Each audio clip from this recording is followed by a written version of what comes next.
하나님의 은혜로 저희 교회 새가족분들이 매 주일마다 등록을 합니다. 지난주에도 7분이 등록을 하셨는데 이렇게 등록하신 분들은 예배 마친 다음에 또 기도를 해드립니다. 그래서 이렇게 여쭤보니까 등록하신 7분 중에서 6분이 교회를 처음 나오셨다 이렇게 말씀을 하셨습니다. 우리가 주변에 예수 믿는 사람들이 많은 것 같지만 아직도 평생을 통해서 교회 처음 나오시는 분들이 많은 것 또한 사실인 것입니다. 이렇게 처음 교회 나오신 분들에게 제가 권해드립니다. 예수님 믿고 구원받아 영생의 축복을 받으시기를 바랍니다. 더 나아가 매 주일마다 예배 생활 잘하셔서 세례를 받으심으로 공적으로 내가 예수 믿는다는 것 또 세상에 알리는 여러분들 되시기를 바랍니다. 이렇게 세례까지 받으실 것을 권면을 해드립니다. 이렇게 세례를 권하다 보면 생각해 보면 예전에는 세례 받기 전에 학습이란 게 있었습니다. 여러분 어떻게 학습들 받으셨습니까? 예전에는 학습 받고 세례 받았습니다. 그래서 학습할 때 여러 가지 교육을 받는 겁니다. 기본적으로 우리가 신앙생활할 때 필요한 것들 주기도문도 배우고 사도신경, 십계명도 배웁니다. 어떤 목사님들은 그걸 또 암송하라고 해가지고 세례문답 받을 때 예전에는 그래서 탈락도 많이 됐습니다. 도무지 상상이 안 가는 내용인데 예전에는 이렇게 여쭤봅니다. 세례문답할 때 십계명 외우십니까? 그러면 좀 하다가 끊기지 않습니까? 그럼 뭐라 그럽니까? 다음번에 받으십시오. 그렇게 탈락을 하는 거예요. 근데 생각해 보면 성경에 초대교회 사도들이 예수 믿는 분들한테 세례를 베풀 때 어떡합니까? 학습이 있었습니까? 성경에는 없습니다. 내가 예수님 믿으면 그 자리에서 세례를 베풀었던 것입니다. 그래서 이제 교계에서도 이거는 성경하고 좀 다르다 해서 지금은 학습이란 과정 없이 누구든지 예수님 믿으면 세례를 베풉니다. 그런데 이렇게 세례를 베풀다 보니까 실질적으로 주기도문도 못 외우고 신앙 고백도 제대로 못하고 더 나아가 십계명은 아예 그냥 옛날 계명같이 여겨지는 것입니다. 사실 십계명이라는 게 무엇입니까? 우리가 이 세상을 살아가는데 가장 기본적인 삶의 지침 아닙니까? 하나님을 섬겨야 되는 것, 또 우리의 사회생활 속에서 부모님을 공경해야 되는 것. 부모님을 공경하라라는 계명은 제5계명입니다. 그래서 오늘 부모님을 공경하는 사람 중에서 정말 잘 공경한 사람이 누굴까 생각해 보면 역시나 다윗이 떠오르게 됩니다. 그래서 이 시간 우리가 다윗이 어떻게 부모님을 잘 섬겨서 십계명의 말씀대로 그리하면 내 하나님 여호와가 내게 준 땅에서 내 생명의 길이라는 축복을 받게 되었는가. 여러분 이 시간 다윗을 살펴보시고 다윗이 부모 섬긴 그 섬김을 배우셔서 오늘도 하나님께서 주시는 축복이 여러분들 삶 가운데 가득 임하시기를 주님의 이름으로 축원합니다. 그렇다면 다윗처럼 부모님을 섬기려면 어떻게 섬겨야 합니까? 먼저는 도망자의 처지에서도 부모님을 섬겨야 합니다. 오늘 보면 사무엘상 22장 1절을 보면 그러므로 다윗이 그곳을 떠나 아둘람 굴로 도망하매 그의 형제와 아버지의 온 집이 듣고 그리로 내려가서 그에게 이르렀고 이렇게 얘기합니다. 다윗이 그곳을 떠나 아둘람 굴로 도망하매 다윗이 처한 상황이 도망자의 신세였다라는 것입니다. 다윗이 처한 이 상황을 보게 되면 그전 사울 왕이 어떻게 핍박했는가를 살펴봐야 됩니다. 우리가 아는 대로 다윗이 소년 시절에 물맷돌 5개로 골리앗을 쓰러뜨립니다. 그리고 이제 예루살렘으로 개선을 할 때 예루살렘에 있는 여인들이 어떻게 다윗을 칭송했습니까? 여인들이 이렇게 외쳤습니다. 사울이 죽인 자는 천천히요 다윗은 만만히로다. 그것을 듣는 사울 왕의 마음은 어떻게 되겠습니까? 나는 왕인데 천천밖에는 못 죽였는데 다윗에게는 만만을 죽였다고 칭송을 하니까 사울 왕의 마음에 시기심이 싹트게 된 것입니다. 그래서 이 다윗을 그냥 놔둬서는 안 되겠다. 그래가지고 방도를 생각해냈습니다. 그것이 뭐냐면 내 딸을 보니까 아직 결혼 안 한 딸이 있는데 그러면 이 딸을 조건을 걸어서 주게 하는 조건을 걸면 다윗이 거기에 응하게 되면 다윗을 어려움을 쳐야 되겠다. 그래서 조건을 내 겁니다. 우리나라의 원수인 블레셋 나라 있는데 블레셋 나라 목숨 100명을 가지고 오면 내가 내 딸을 주어서 사위로 삼겠다. 사울의 생각은 무엇입니까? 다윗이 어떻게 블레셋 나라 목숨 100명을 죽일 수가 있겠는가? 그러면 내 손에 피도 안 묻히고 다윗을 죽일 수가 있겠다 해가지고 이런 조건을 내건 겁니다. 이때 다윗이 어떡합니까? 사울이 내건 100명이 아니라 200명 죽여가지고 사울에게 바친 것입니다. 그러니 어떡합니까? 사울이 어쩔 수 없어서 그의 딸 미갈을 아내로 주게 되었던 것입니다. 사울의 계획이 어긋나고 만 것입니다. 더 나아가서 사울이 이렇게 힘든 것은 보면은 나에게는 다윗이 정적으로 느끼고 있는데 아들 되는 요나단은 다윗을 친구 삼아서 우정을 돈독하게 하고 딸은 어떡합니까? 다윗을 사랑합니다. 그러니 사울의 마음이 너무나 어려웠다라는 겁니다. 사무엘상 18장 28절과 29절을 보게 되면 여호와께서 다윗과 함께 계심을 사울이 보고 알았고 사울의 딸 미갈도 그를 사랑하므로 사울이 다윗을 더욱 두려워하여 평생에 다윗의 대적이 되니라. 평생의 대적이 된 것입니다. 딸마저도 아버지의 마음을 이해하지 못하고 다윗을 사랑하는 것을 보면서 이제는 안 되겠다. 그래서 대놓고 다윗을 죽이려고 했다라는 것입니다. 사위다 보니까 다윗이 사울왕 곁에 있지 않습니까? 곁에 있을 때 사울왕이 단창을 던져서 다윗을 죽이려고 합니다. 깜짝 놀래갖고 다윗이 그 창을 피하고 도망쳐서 미갈에게 오게 되는 겁니다. 그때 미갈은 어떡합니까? 아버지가 다윗을 죽이려고 하는구나. 사람을 보낸 것을 알고 창문 열고 도망치게 한 것입니다. 그래도 다윗은 믿고 싶지가 않은 겁니다. 그 친구 요나단에게 또 부탁합니다. 그 결과는 어떤 겁니까? 사울이 나를 죽이려고 하는구나. 그걸 깨닫게 되어서 왕이 자기를 죽이려고 하니 이스라엘 땅에 어떻게 있을 수가 있습니까? 도망쳐서 가드로 도망가게 됩니다. 아기스 왕 앞에 섰을 때 신하들이 얘기합니다. 아니 이 다윗은 우리의 장군 골리앗을 죽인 사람 아닙니까? 그 말을 들은 다윗이 이래갖고 내가 죽겠구나. 그래서 아기스 왕 앞에서 미친 채를 하는 것 아닙니까? 침 흘려가면서 맨정신 있는 사람이 기둥을 들이받으면서 미친 척을 하는 겁니다. 그때 아기스가 왜 이런 미친애 데리고 왔냐? 내보내라. 그래서 쫓겨나면서 도망간 곳이 아둘람 굴이라는 것입니다. 여러분, 이때 다윗의 상황은 얼마나 비참합니까? 왕의 사위였는데 하루아침에 도망자의 신세로 전락한 겁니다. 목숨 구걸하기 위하여서 미친 채 하면서 살아남은 사람이 다윗입니다. 이때 부모님이 오셨다라는 거예요. 지금 다윗이 처한 상황은 우리나라 말로 표현하면 내 코가 석자인 상황이라는 거예요. 여러분, 우리나라 말 표현에 내 코가 석자라는 말 있지 않습니까? 코가 길어서 석자라는 겁니까? 그건 아니고 콧물이 흘러서 이렇게 길어졌다라는 거. 그러면 빨리 이것부터 치워야 되지 않습니까?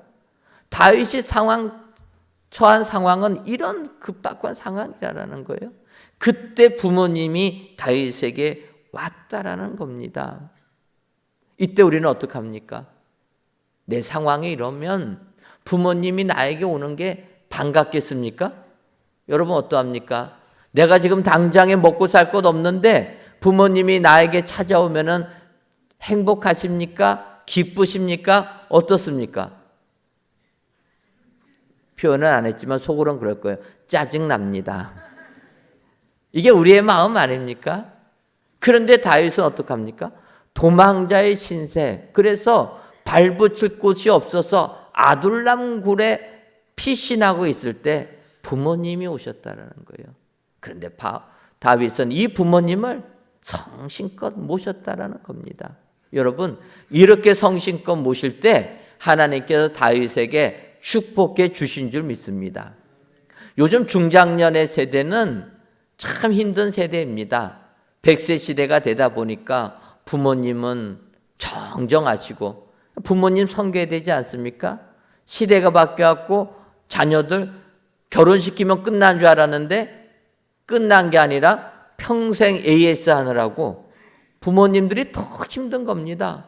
그러니 중장년 세대에 사시는 분들이 너무나 고난 속에 힘든 삶을 산다라는 거예요. 그러다 보면 어떨 때는 부모님을 섬길 때 불평할 때가 있다라는 겁니다. 여러분, 오늘 믿음의 사람 다윗을 보시기 바랍니다. 다윗은 도망자의 신세에서도 부모님을 성심껏 모신 사람이라. 그런 자에게 하나님께서 축복을 주신다. 여러분 기억하시고 내 삶의 환경이 아무리 힘들고 어려우셔도 부모님 박절하게 대하지 마시고 부모님을 잘 공경하시는 여러분들 되시기를 주님의 이름으로 축원합니다. 다윗처럼 도망자의 신세에서도 부모님을 잘 공경하게 되니까 십계명의 말씀 그대로 내 하나님 여호와가 내게 준 땅에서 내 생명의 길이라는 축복이 임하게 되는 줄 믿습니다. 오늘도 다윗을 기억하시고 부모님을 잘 섬기셔서 하나님이 주시는 축복이 여러분들 삶 가운데 가득 임하시기를 주님의 이름으로 축원합니다. 다음으로 다윗은 어떻게 부모님을 섬겼습니까? 하나님의 계획을 몰라도 섬겼다라는 것입니다. 오늘 본문 사무엘상 22장 3절을 보면 다윗이 거기서 모압 미스베로 가서 모압 왕에게 이르되 하나님이 나를 위하여 어떻게 하실지를 내가 알기까지 나의 부모가 나와서 당신들과 함께 있게 하기를 청하나이다. 이렇게 모압 왕에게 부탁했다라는 것입니다. 모압 왕에게 내 부모를 조금 보호해 주십시오 부탁하면서 다윗이 한 이야기입니다. 어떤 얘기냐면 지금 내가 처한 환경, 이 환경이 하나님이 나를 위하여 어떻게 하실지 내가 알기까지라는 표현은 아직 모른다라는 것입니다. 여러분, 지금 다윗이 처한 상황은 너무나도 힘든 상황입니다. 다윗이 처한 힘든 상황은 어찌 보면은 도망자의 처지라는 물리적인 환경이 있을 수도 있습니다. 그런데 이것보다 더 힘든 것은 아직 다윗이 하나님의 계획을 깨닫지 못한 것에 있다라는 거예요. 물리적으로 이렇게 도망자의 신사가 되면 우리는 참 어렵습니다. 하지만 우리를 더 힘들게 하는 것은 나에게 지금 삶의 고난이 물밀듯이 닥쳐왔는데 이 고난의 의미가 무엇인지 하나님께서 나를 향한 계획이 무엇인지 이것을 알지 못하면 너무나도 힘이 든다라는 거예요. 이것을 알아야지만 내가 견디기라도 하고 하나님의 뜻을, 하나님의 계획을 찾아내야지만 미래를 계획할 것 아닙니까?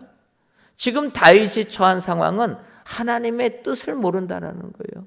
하나님의 뜻을 모르니 얼마나 그가 당하는 고난이 어렵습니까? 예를 들면 우리가 아는 대로 요셉이라는 사람이 있습니다. 17살에 형들의 미움을 받아서 애굽의 노예로 팔려가지 않습니까? 졸지에 행복한 가정에 있다가 노예가 되었습니다. 얼마나 힘들겠습니까? 하지만 요셉은 애굽 보디발 장군의 집에서도 열심히 해서 가정 총무로 인정받아서 노예임에도 불구하고 행복하게 살았습니다. 그런데 보디발 장군의 아내의 모함을 받아가지고 노예가 아니라 감옥에 갇히는 신세가 된 것 아닙니까? 여러분, 행복한 가정에서 노예로 팔리는 것도 질문이고 의문거리인데, 노예로 살다가 누명 쓰고 감옥살이를 한다는 게 얼마나 어렵겠습니까? 하나님의 뜻이 무엇인지 모르니까 힘든 것 아니겠습니까? 그러다가 요셉이 감옥에서 잊혀진 사람으로 지내다가 하나님께서 바로에게 꿈을 주셨고, 그 꿈을 해석하기 위하여서 사람을 찾다가 감옥에 있는 요셉이 끌려 나오게 됩니다. 그리고 요셉이 바로의 꿈을 해석해 주면서 애굽의 총리가 되는 것 아닙니까? 결국 그 요셉은 애굽의 총리가 되어서 식량을 잘 준비해 가지고 사람들을 구원해 주는 그 일을 진행하면서 하나님의 뜻을 깨닫게 된 것입니다. 야곱과 요셉의 형들이 애굽에 내려와서 살다가 야곱이 죽게 되니까 형들이 두려워합니다. 두려워하는 형들에게 요셉이 뭐라고 얘기합니까? 창세기 45장 5절을 보면 당신들이 나를 이곳에 팔았다고 해서 근심하지 마소서, 한탄하지 마소서. 하나님이 생명을 구원하시려고 나를 당신들보다 먼저 보내셨나이다. 요셉이 이렇게 얘기하는 겁니다. 이렇게 고백하는 요셉을 보면 요셉은 하나님의 뜻을 깨달은 겁니다. 하지만 요셉이 하나님의 뜻을 깨달을 때까지 얼마나 힘든 시간을 보냈습니까? 인고의 시간을 보냈습니까? 총리가 되어서 양식을 준비하면서 생명을 구원할 때 깨닫는 것 아닙니까?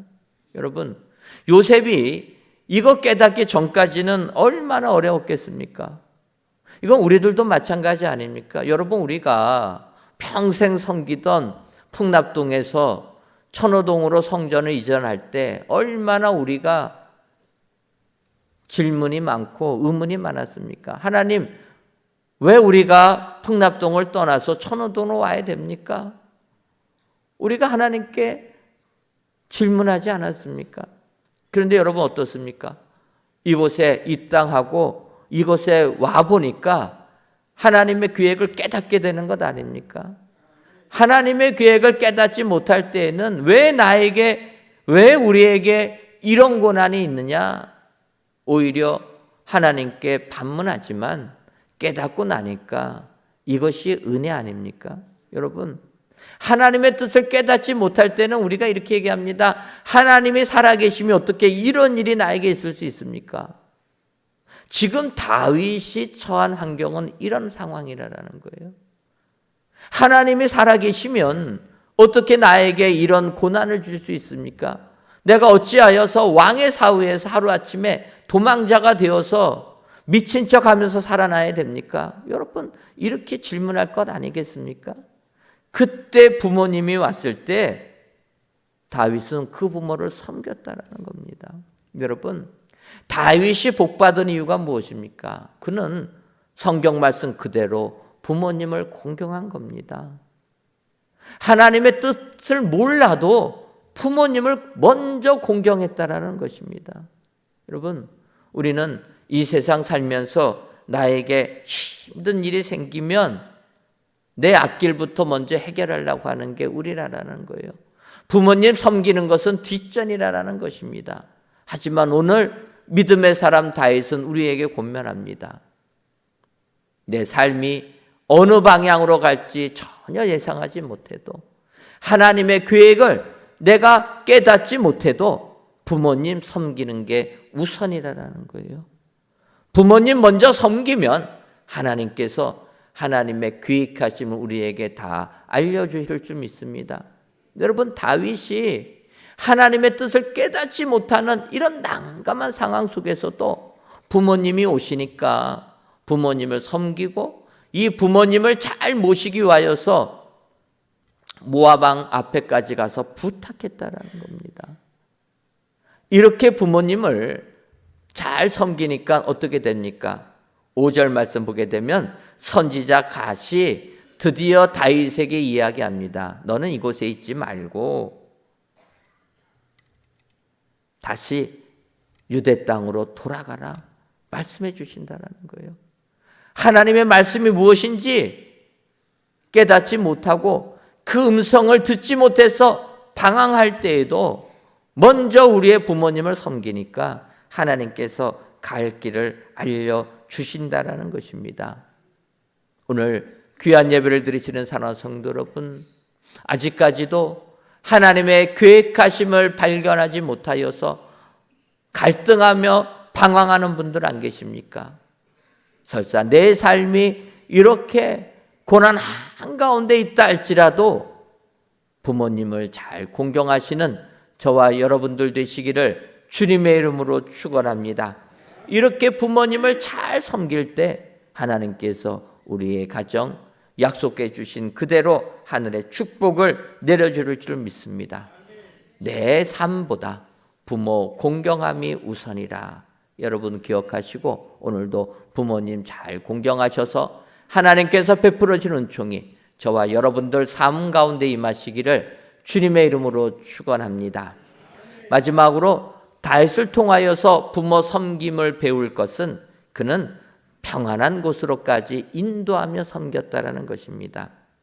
오늘 본문 사무엘상 22장 4절을 보면 부모를 인도하여 모압 왕 앞에 나아갔더니 그들은 다윗이 요새에 있을 동안에 모압 왕과 함께 있었더라.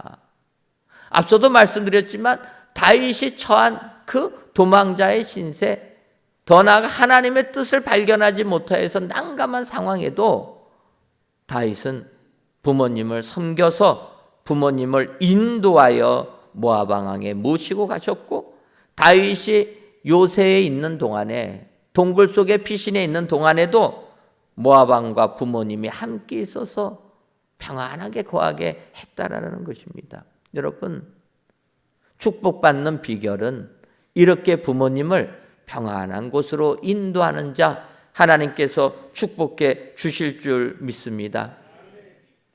부모님의 마음을 힘들게 하면 안 된다는 거예요.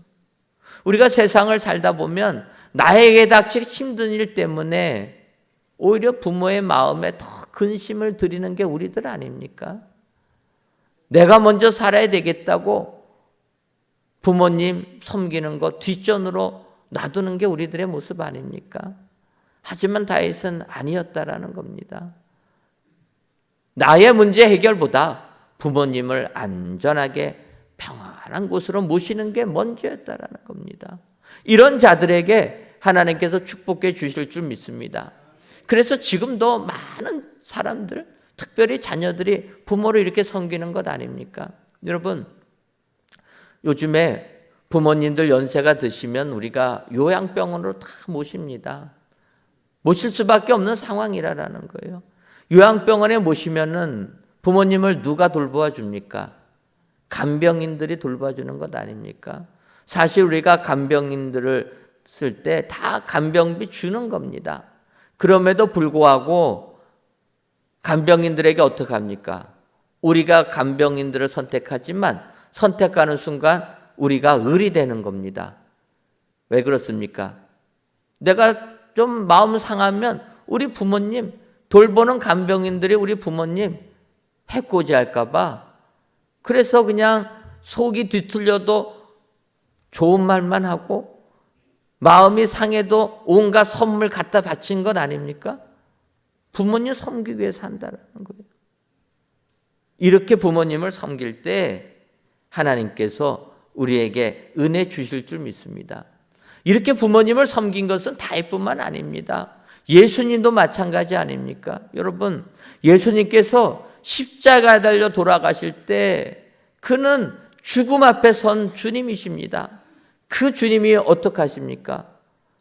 요한이 곁에 섰는 것을 보고 요한복음 19장 26절과 27절을 보면 예수께서 자기의 어머니와 사랑하는 제자가 곁에 서 있는 것을 보시고 자기의 어머니께 말씀하시되 여자여 보소서 아들이니이다 하시고 또 그 제자에게 이르시되 보라 내 어머니라 하신데 그때로부터 그 제자가 자기 집에 모시니라. 여러분, 예수님은 죽음의 직전에도 부모님을 생각했다라는 겁니다. 그리고 그 부모님을 제자 요한에게 부탁했고, 그 부탁을 받은 요한이 그때부터 마리아를 자기 집에 모셨다라고 하는 겁니다. 저는 이 예수님을 보면 과연 내가 그렇게 할 수 있을까? 여러분, 내가 지금 죽기 직전인데 부모님 생각나십니까? 얼굴이 화끈거렸습니다. 부모님은커녕 여러분, 예수님은 이러셨다라는 거예요. 우리 예수님은 십자가에 달려서 이렇게 요한에게 어머니를 부탁하고 나서 주님 목마르다 하시며 성경을 응하시게 하시고 다 이루었다 하시고 돌아가셨다라는 겁니다. 마지막 죽기 직전에도 부모를 공경한 겁니다. 이렇게 공경하는 예수님, 우리는 본받아야 될 줄 믿습니다. 얼굴이 화끈거리고 자신이 없어도 우리가 예수 그리스도를 믿는 자라면 예수님의 부모 공경을 본받아야 될 줄 믿습니다. 우리 예수님은 하나님의 아들이십니다. 단지 마리아는 육신의 어머니일 뿐입니다. 그럼에도 불구하고 우리 예수님은 십자가 위에서 그 어머니를 챙겨드린 분이라. 우리가 이렇게 예수님을 본받아 부모님을 섬길 때 예수님께서 부활하신 것처럼 우리의 삶에도 부활의 축복이 임하게 될 줄 믿습니다. 다윗이 이렇게 부모님을 섬길 때 다윗의 위대한 민족의 지도자로 이스라엘의 왕으로 축복받는 축복자가 되게 된 줄 믿습니다. 오늘 귀한 예배를 드리시는 사랑하는 성도 여러분, 다윗을 기억하시기를 바랍니다. 다윗은 도망자의 처지에서도 부모님을 섬겼고 하나님의 뜻을 발견하지 못했어도 부모님을 챙겼고 더 나아가 평안한 곳으로 부모님을 모시면서 섬긴 자라. 오늘도 다윗의 부모 공경을 제대로 기억하시고 이것을 배우셔서 하나님이 내려주시는 축복이 여러분들 삶 가운데 임하시기를 주님의 이름으로 축원합니다. 기도하겠습니다. 하나님, 오늘도 귀하고 복된 날 주셔서 에덴 동산 같은 교회에서 또 우리의 가정에서 하나님께 예배드릴 수 있도록 은혜를 주시니 고맙고 감사합니다. 이 예배를 기뻐 받아 주옵시고 모든 예배자들 가정마다 즐거움과 기쁨이 충만하게 하여 주옵소서. 이 시간 다윗처럼 부모님을 섬깁시다라는 제목으로 말씀을 주시니 감사합니다. 바라기는 위대한 영적 인물 다윗처럼 우리들도 부모님을 잘 섬기게 하여 주옵소서. 그러기 위해서는 먼저 도망자의 처지에서도 하나님의 계획을 몰라도 평안한 곳으로 인도하며 부모님을 공경케 하셔서 하나님께서 약속해 주신 내 하나님 여호와가 내게 준 땅에서 내 생명의 길이라는 축복이 우리 모두에게 임하게 하여 주옵소서. 예수님의 이름으로 기도하옵나이다. 아멘.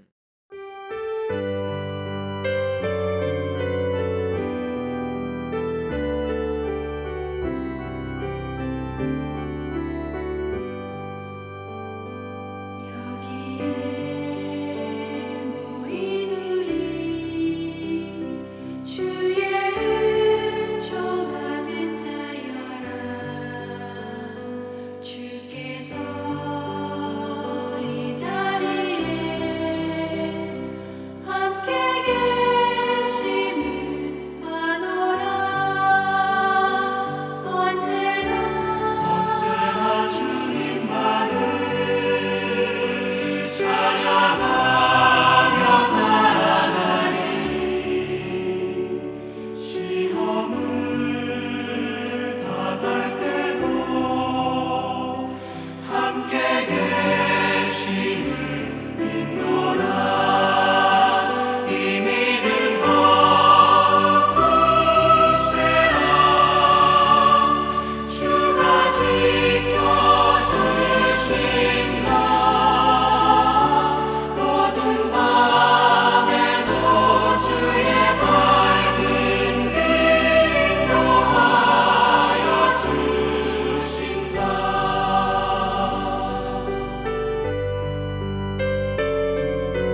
주옵소서.